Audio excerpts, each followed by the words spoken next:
walang susunod na SB19. 6 Sense susunod na SB19. Alam nyo guys, walang susunod na SB19. Kasi, SB19 na yun eh. Kumbaga parang, hindi mo na masusundan yung isang bagay na nag-set na ng super laking standard. Ganyan.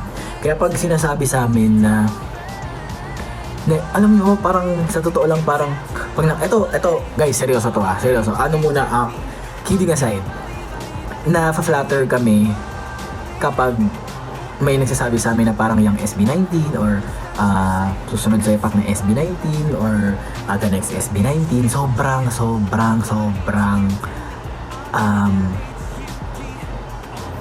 laking bagay nun sa amin, like honor, kasi naniniwala, nakikita nyo yun sa amin, kaya thankful kami doon.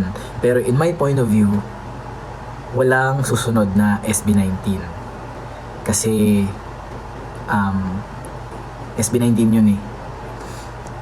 Ang pwede lang namin ma-offer is we can be the first 6 Sense. Kumbaga parang there's no second SB19.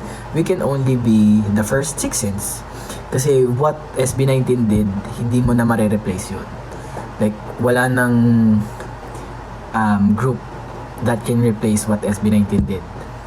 What we can do is to add lang dun sa mga nagagawa ng SB19.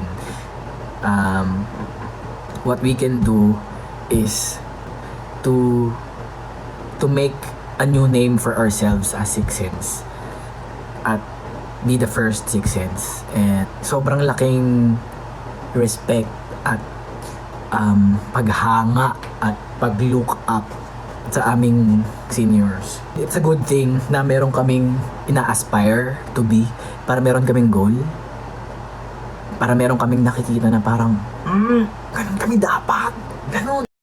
The first thing na kailangan namin ma-feel is dapat proud kami sa sarili namin, tapos dapat maging proud yung mga taong nanonood sa amin. Ganun dapat, ganun ang thinking.